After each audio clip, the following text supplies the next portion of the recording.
नमस्कार, बहुत स्वागत है आप सभी का। आप देख रहे हैं IBC 24 और मैं हूं आपके साथ आकांक्षा पांडे। तो शाम के 7 बज रहे हैं, वक्त हो गया मध्य प्रदेश के बुलेटिन का।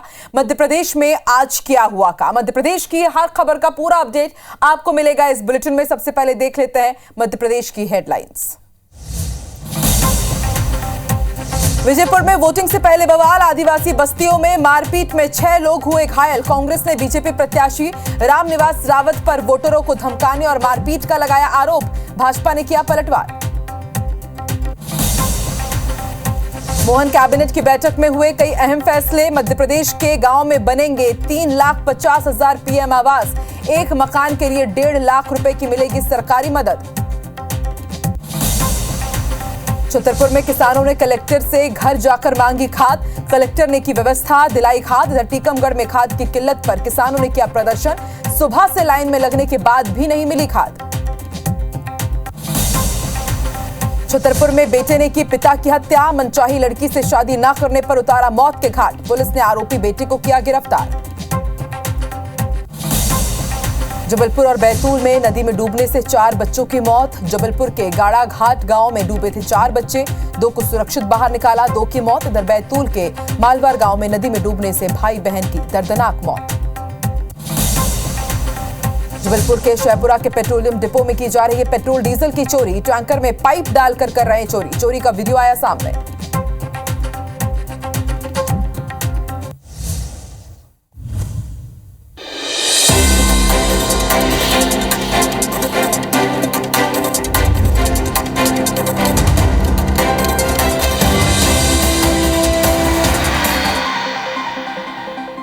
चलिए बुलेटिन की शुरुआत करते हैं। सबसे पहले आपको दिखाते हैं कि कैसे नदी में आज मध्य प्रदेश में 4 जिंदगियां समा गई। 2 अलग अलग खबर आपको बताते हैं जबलपुर और बैतूल की। जबलपुर में नदी में डूबने से 2 बच्चों की मौत हो गई है, 2 बच्चों के शव बरामद कर लिए हैं।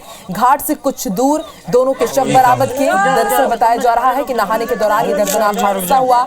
नदी में 4 बच्चे डूब गए थे, 2 बच्चों को सुरक्षित बाहर निकाल लिया गया, लेकिन 2 बच्चे इस नदी में समा गए। पाटन थाने के गाड़ा घाट गांव में ये दर्दनाक हादसा हुआ है। दूसरी तस्वीर आप बैतूल की देख रहे हैं। यहाँ पर नदी में डूबने से भाई बहन की दर्दनाक मौत हो गई। दोनों नदी में नहाने के लिए गए थे, इस दौरान डूब गए, दोनों के शव बरामद किए गए हैं। चोपना थाने के मालवार गांव की घटना है।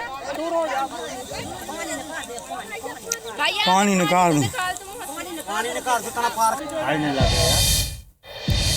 इधर विजयपुर में वोटिंग से पहले नया बवाल खड़ा हो गया है। जानकारी मिली है कि सोमवार रात आदिवासी बस्ती में कुछ बदमाश घुसे। उन्होंने ग्रामीणों से मतदाता पर्ची और आधार कार्ड की मांग की और जब ग्रामीणों ने उनकी बात मानने से इंकार कर दिया तो न सिर्फ ग्रामीणों के साथ मारपीट हुई बल्कि गोलियों की गूंज भी सुनाई दी। रिपोर्ट देखिए।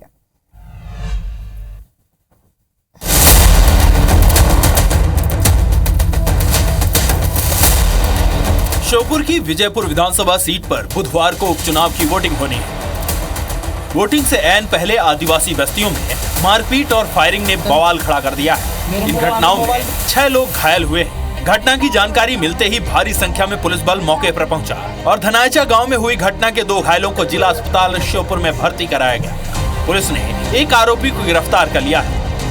कोई विवाद हुआ तो उस पे से गाँव वालों ने इनका पीछा किया तो ये भागे और एक गाड़ी और एक व्यक्ति को इन्होंने पकड़ लिया, उनके साथी को एक मोटरसाइकिल भी छुड़ा ली और बंदूक भी मिली है 315 बोर की। इन्होंने फायर किए तो छर्रे जो है 2 लोगों को लगे हैं जो घायल। वोटिंग से ठीक एक दिन पहले हुई इस घटना से इलाके में दहशत है। प्रशासन तैनात है लेकिन इसका बदमाशों पर कोई खौफ नजर नहीं आ रहा। चुनाव से पहले बवाल हो और सियासत ना हो, भला ऐसे कैसे हो सकता है। श्योपुर में हुई घटना को लेकर कांग्रेस बीजेपी में अब जुबानी जंग तेज हो गई है। देखिए रिपोर्ट।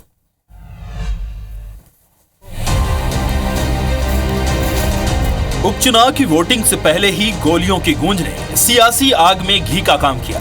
कांग्रेस प्रत्याशी मुकेश मल्होत्रा और कांग्रेस नेता नीटू सिकरवार घायलों से मिलने पहुंचे। उन्होंने बीजेपी प्रत्याशी रामनिवास रावत पर वोटरों को धमकाने के आरोप लगाया है। इतना ही नहीं, पूर्व सीएम कमलनाथ ने एक्स पर पोस्ट कर घटना का विरोध किया। तो मैं बीजेपी सरकार को और यहाँ के पुलिस प्रशासन को भी कहना चाहता हूँ कि रामनिवास के गुंडों को तत्काल रोका जाए, नहीं पूरे यहाँ के कांग्रेस पार्टी के कार्यकर्ता एवं पूरे आदिवासी समाज पूरे प्रशासन को और रामनिवास का घेराव करेंगे। वहीं कांग्रेस के आरोपों पर बीजेपी ने पलटवार किया है। हार के डर से बौखलाहट में विपक्षी दल अब मतदाताओं को डराने, धमकाने, पर्चियां छीनने का काम कर रहे हैं। हम निर्वाचन आयोग और प्रशासन से अपील करते हैं कि ऐसे उपद्रवियों के ऊपर सख्त कार्रवाई करें। सियासत से इतर सवाल ये है कि कहीं ये किसी की साजिश तो नहीं है। तो जिस तरह से कल विजयपुर में वोटिंग होनी है और वोटिंग से पहले श्योपुर में फायरिंग हुई है, जाहिर सी बात है सब इससे डरे सहमे हैं और इसको लेकर के कांग्रेस प्रदेश अध्यक्ष जीतू पटवारी ने संविधान बचाने के लिए 5000 कार्यकर्ताओं के जुटने की बात कही, जिस पर पलटवार किया है बीजेपी के प्रदेश अध्यक्ष वी डी शर्मा ने। उन्होंने कांग्रेस को एक कटघरे में खड़ा कर दिया। देखते हैं रिपोर्ट। वातावरण को बिगाड़ना, और जब कांग्रेस चुनाव हारती है तो इस प्रकार के हथकंडे अपनाना। कोई बंटी रावत नाम का अपराधी पकड़ा गया है तो कोई इस प्रकार का अपनी जाति के अपराधी का ऐसे कोई उपयोग करेगा? ये कांग्रेस का प्लानिंग के तहत विजयपुर के अंदर शहरिया समाज, आदिवासी भाई और बहन, उन्हें प्रभावित करने का षड्यंत्र चल रही है कांग्रेस कि रामनिवास रावत डाकुओं का उपयोग करता है। बीजेपी डकैतों से चुनाव जीतना चाहती है। भारतीय जनता पार्टी आपराधिक तत्वों के षड्यंत्र रचकर आदिवासियों पर गोलियां चला रही है और इसको श्रेय दे रहा है डीएम, इसको श्रेय दे रहा है एसपी और इसके पीछे सरकार खड़ी है। तो बालच को आखिर बंदूक वाली धमकी किसने दी है? जिस तरह से श्योपुर में ताबड़तोड़ फायरिंग हुई है, कांग्रेस सीधे सरकार को कटघरे में खड़ा कर रही है, जोरदार सियासत हो रही है। पूरा मसला समझेंगे रात 8:30 बजे face to face Madhya Pradesh में डिबेट देखने ना भूले अविनाश कर के साथ। चलिए आगे बढ़ते हैं। मध्य प्रदेश में खाद की कमी और किसानों की परेशानी की खबर के बीच एक अच्छी खबर सामने आई है। छतरपुर में कलेक्टर पार्थ जायसवाल ने न सिर्फ किसानों को खाद लेने में मदद की बल्कि उनका भरोसा भी जीता। इसके बाद किसानों के चेहरे में काफी दिनों बाद खुशी देखते ही बनी।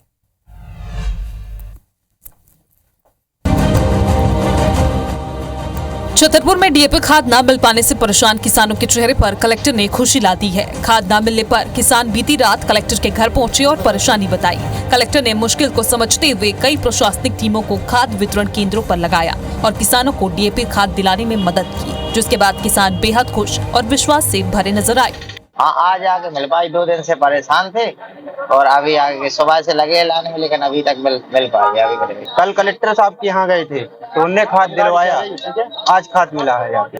किसानों की यही मांग थी कि टोकन बंटने का काम वहाँ पे शुरू नहीं हुआ था, तो वहाँ पे जाके हमने टोकन बंटवाए। और अगर पिछले 2 दिनों की मैं बात करूँ तो लगभग 800 मेट्रिक टन डीएपी हमारे क्षेत्र के जिले के जितने भी हमारे डबल ब्लॉक है वहाँ से बांटा जा चुका है। मध्य प्रदेश एग्रो के खाद वितरण केंद्र में उन सभी किसानों को खाद मिला जिनकी पर्ची कटने और पैसा जमा होने के बावजूद सोमवार को खाद नहीं मिल पाया था।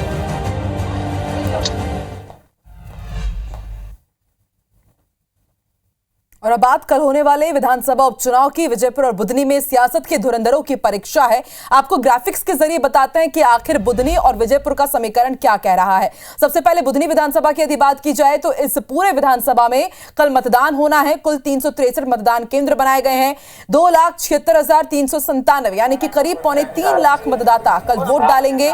1597 मतदान कर्मियों की यहां पर ड्यूटी लगाई गई है। 5 स्पेशल फ्लाइंग स्क्वाड दल बनाए गए हैं और वोटिंग को लेकर के प्रशासन ने पूरी तैयारी कर ली है।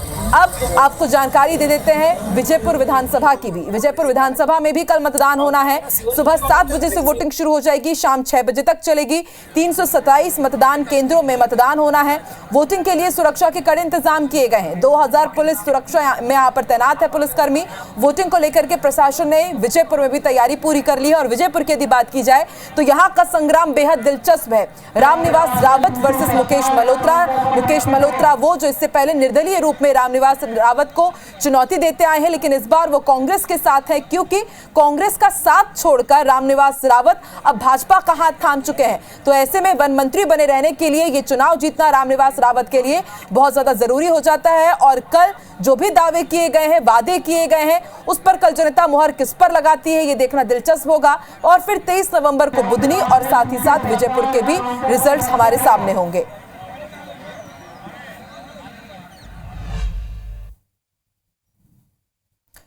सिवनी मालवा में मोहब्बत की कहानी का अंजाम खून की स्याही से लिखा गया। एक और महबूबा अब अस्पताल में इलाज करा रही है, तो वहीं दूसरी तरफ उसके आशिक का थाने में इलाज चल रहा है। आखिर क्या है ये पूरा मामला, समझिए इस रिपोर्ट से।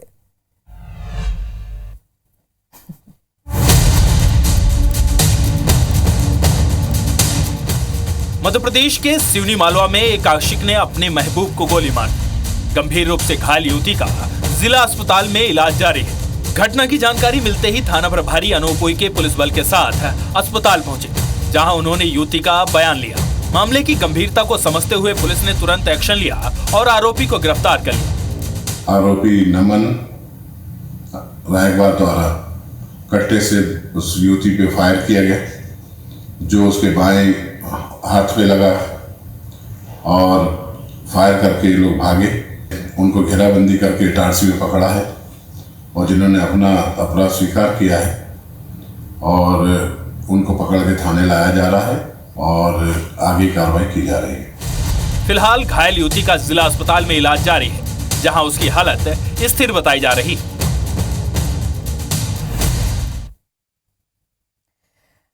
इधर गुना में मस्जिद में एंट्री को लेकर शुरू हुआ विवाद अब बवाल में तब्दील हो गया है। दो पक्षों के बीच बातचीत की जगह लाठी डंडे चल गए। मामला इतना बढ़ गया कि पुलिस को एक्शन लेना पड़ा।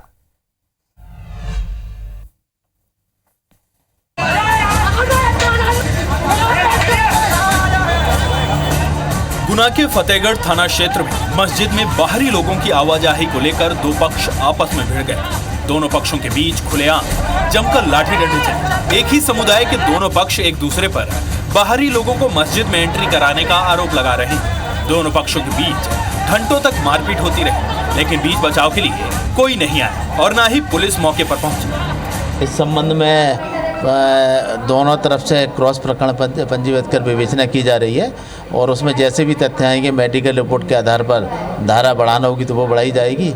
अभी विवेचना की जा रही है। हालांकि अभी फतेहगढ़ थाने में दोनों पक्षों की तरफ से काउंटर केस दर्ज कर लिया गया है।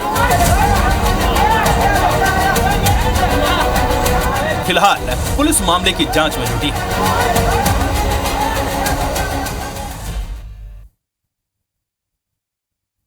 उमरिया में बांधवगढ़ टाइगर रिजर्व से अब तक हाथियों की मौत की ही खबर आ रही थी, लेकिन अब तेंदुए की मौत ने फिर से सवाल खड़े कर दिए हैं। तो आखिर बड़ा सवाल यही कि उमरिया बांधवगढ़ टाइगर रिजर्व में ये क्या हो रहा है।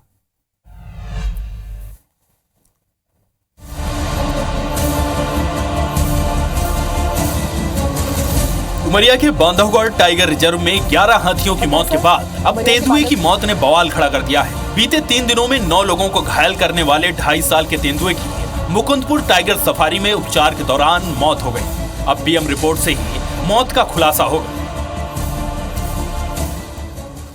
उसका ट्रीटमेंट के दौरान फिर नेक्स्ट डे पूरा 24 घंटे ऑब्जर्वेशन में रखने के बाद उसकी इलाज के दौरान उसकी डेथ हुई है। अब उसका विजरा भेजा गया है कि आखिर इसमें क्या ऐसे कारण थे जिसके कारण ये लोगों के ऊपर ही अटैक कर रहा था और क्या बीमारी की सिम्टम्स थे या क्या था इसका पूरा, उसके बाद रिजल्ट आने पर ही पता चलेगा।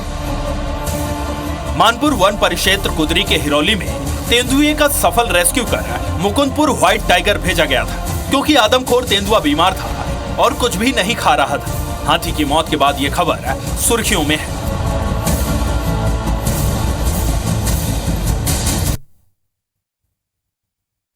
और अब आपको मध्य प्रदेश के अलग अलग शहरों में हुए विवाद की 2 तस्वीरें दिखाते हैं। ये 2 अलग अलग तस्वीरें आप देखिए। पहली तस्वीर आप देख रहे हैं छतरपुर की और दूसरी तस्वीर भी हम आपको दिखा रहे हैं जहां पर विवाद में गोली चल गई। ये तस्वीर है गुना की। यहां पर बताया जा रहा है छतरपुर में एक बेटे ने पिता की हत्या कर दिया। आरोपी 5 दिन पहले ही जेल से बाहर आया था। बचपन में पिता इसको पीटा करते थे, इस बात से नाराज था। मनपसंद जगह पर शादी नहीं होने देने से भी नाराज चल रहा था और इसने अपने ही पिता को मौत के घाट उतार दिया नाराजगी के कारण। गढ़ी मलहरा थाना नगर की घटना है और इधर गुना में जमीन विवाद में गोलियां चल गई। 14 साल की नाबालिग को गोली मार दी गई। दरअसल जमीन को लेकर दोनों ही पक्षों के बीच लंबे समय से विवाद चल रहा था। विवाद के बीच खेत जोतने पहुंच गया पीड़ित पक्ष और उसके बाद जो दूसरे लोग वहां पर पहुंचे खेत जोतने से रोकने के लिए, उन पर ताबड़तोड़ गोलियां चला दी गई। 14 साल की नाबालिग के पैर में गोली लगी है, इलाज जारी है।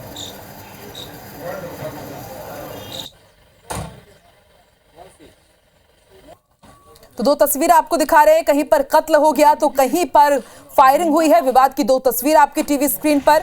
छतरपुर और गुना की तस्वीर हम आपको दिखा रहे हैं। छतरपुर में बेटे ने पिता की जान ले ली तो दूसरी तरफ जमीन विवाद में गुना में ताबड़तोड़ गोलियां चली हैं।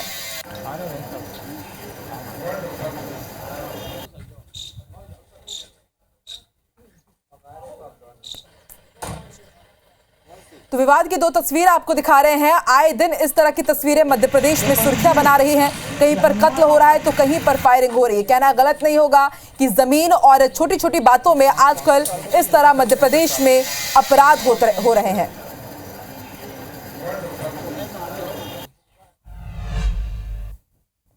इधर मध्य प्रदेश में साइबर अपराध के भी दो बड़े मामले सामने आए हैं। आपको इन दोनों ही तस्वीरों के बारे में बताते हैं। मंत्री कृष्णा गौर के बेटे आकाश गौर के साथ लाखों रुपए की ठगी हुई है। साइबर ठगों ने लेबर सप्लाई का ठेका दिलाने के नाम पर 3,19,000 रुपए ठग लिए। मामले में भोपाल साइबर क्राइम ब्रांच ने अज्ञात लोगों के खिलाफ मामला दर्ज कर जांच शुरू कर दी है। दूसरी तस्वीर भोपाल की। भोपाल पुलिस कमिश्नर की फर्जी आईडी बनाकर ठगी करने वाला अलवर शकील मोहम्मद और सुनील ने क्राइम ब्रांच की पूछताछ में चौंकाने वाले खुलासे किए हैं। इन दोनों आरोपियों ने भोपाल पुलिस कमिश्नर हरि नारायण चार्य मिश्र के नाम से फर्जी फेसबुक आईडी बनाकर लोगों को ठगा। 92 लाख की ठगी का मामला सामने आया। इसमें देश के कई अलग अलग राज्य शामिल हैं।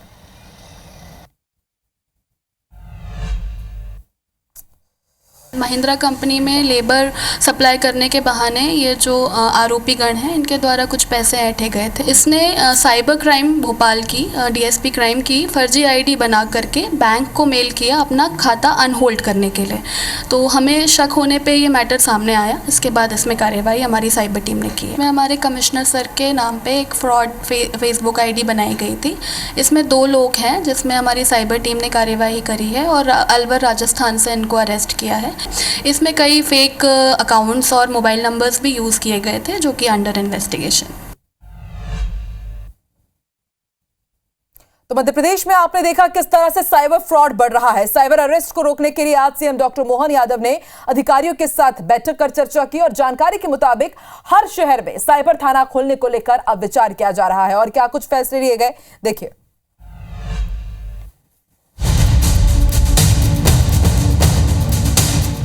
मुख्यमंत्री doctor Mohan Yadav state cyber cell मुख्यालय पहुंचे, जहां उन्होंने साइबर क्राइम को लेकर अधिकारियों से चर्चा की। इस मौके पर डीजीपी सुधीर सक्सेना समेत पुलिस के आला अधिकारी मौजूद रहे। मुख्यमंत्री ने मीडिया से बातचीत करते हुए कहा कि पुलिस साइबर क्राइम रोकने के लिए लगातार प्रयास कर रही है। वहीं उन्होंने डिजिटल अरेस्ट हुए विवेक ओबरॉय से फोन पर बातचीत की। इस दौरान विवेक ने सरकार और पुलिस का आभार जताया।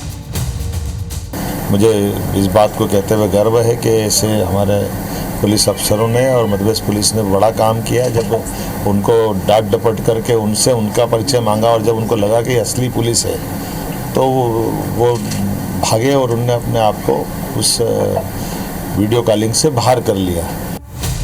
डिजिटल ठगी रोकने के लिए पूरे मध्य प्रदेश में साइबर थाने खोलने का फैसला लिया गया है, जिससे साइबर क्राइम को रोकने में मदद मिलेगी।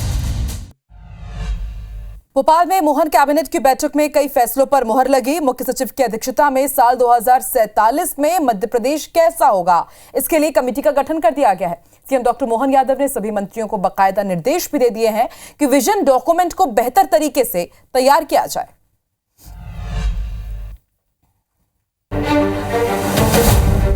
मंगलवार को हुई एमपी कैबिनेट की बैठक में कई अहम फैसले लिए गए। सीएम डॉक्टर मोहन यादव ने मंत्रियों को जिले में ज्यादा रहने और गुड गवर्नेंस के लिए काम करने के निर्देश दिए। उनके यंत्रों को बनाने में हम उसमें आगे बढ़े हैं। मध्य प्रदेश पहला राज्य है जो मुरैना में सोलर पावर को स्टोरेज करने की क्षमता को विकसित करने जा रहा है। मुरैना में solar power storage capacity develop की जाएगी। नर्मदापुरम के बाबाई में सोलर के लिए 214 एकड़ जमीन आरक्षित की गई है। भोपाल के भौरी में भी सोलर एनर्जी के लिए 21.494 हेक्टेयर जमीन आरक्षित की गई है। 7 दिसंबर को इसका भूमि पूजन हो सकता है। 3,50,000 आवास को कैबिनेट ने मंजूरी दी। गाँव में 15 लाख ग्रामीणों को आवास चाहिए। सीएम डॉक्टर मोहन यादव ने कैबिनेट बैठक लेकर मध्य प्रदेश को बेहतर बनाने की दिशा में मंत्रियों से चर्चा की और आम जनता तक सरकार की योजनाएं पहुंचे, इसका ध्यान रखने के लिए भी कहा है। इन दिनों ग्वालियर आवारा कुत्तों से खौफजदा है। घर से बाहर निकलने के लिए शहर के लोग 100 बार सोच रहे हैं, क्योंकि सिर्फ 24 घंटे में ही 316 लोगों को कुत्ते ने अपना शिकार बनाया है। देखिए रिपोर्ट।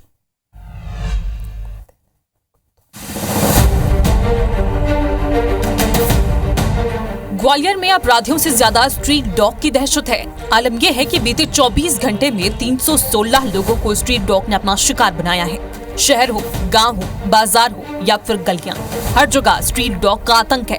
स्ट्रीट डॉग बच्चों से लेकर युवा, बुजुर्ग और महिलाओं को अपना शिकार बना रहे हैं।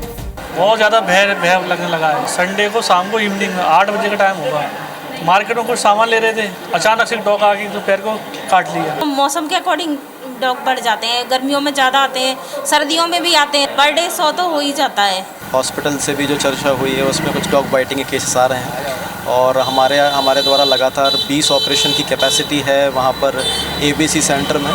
पिछले 9 महीने में अकेले ग्वालियर में करीब 52,000 से ज्यादा लोगों को डॉग काट चुके हैं। ऐसी परिस्थितियों के बावजूद नगर निगम के कान पर जूं तक नहीं रेंग रही है। उधर हरदा में किसानों ने अनोखा विरोध प्रदर्शन किया। उपार्जन केंद्रों पर समर्थन मूल्य पर सोयाबीन की खरीदी शुरू नहीं होने और मंडियों में सोयाबीन के उचित दाम नहीं मिलने से नाराज किसानों की बोरी व्हील चेयर पर रखकर और सोयाबीन को इंजेक्शन बोतल लगाकर वो जिला पंचायत पहुंचे। क्या शिकायत है किसानों की, सुनवाते हैं।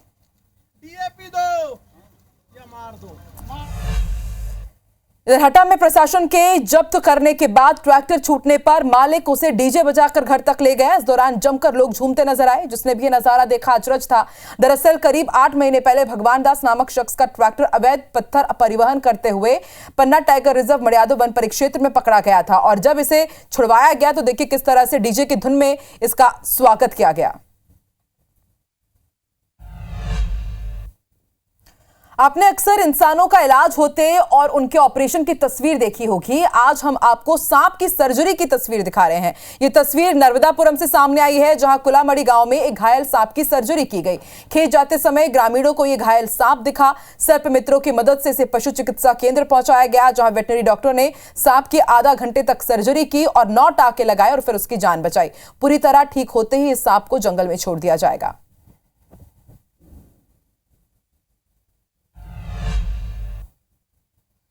और इस बुलेटिन में फिलहाल इतना ही। मुझे दीजिए इजाजत, लेकिन आगे देखिए छत्तीसगढ़ में आज क्या है खास। हमर बानी हमर गोट में छाया चौधरी के साथ। नमस्कार।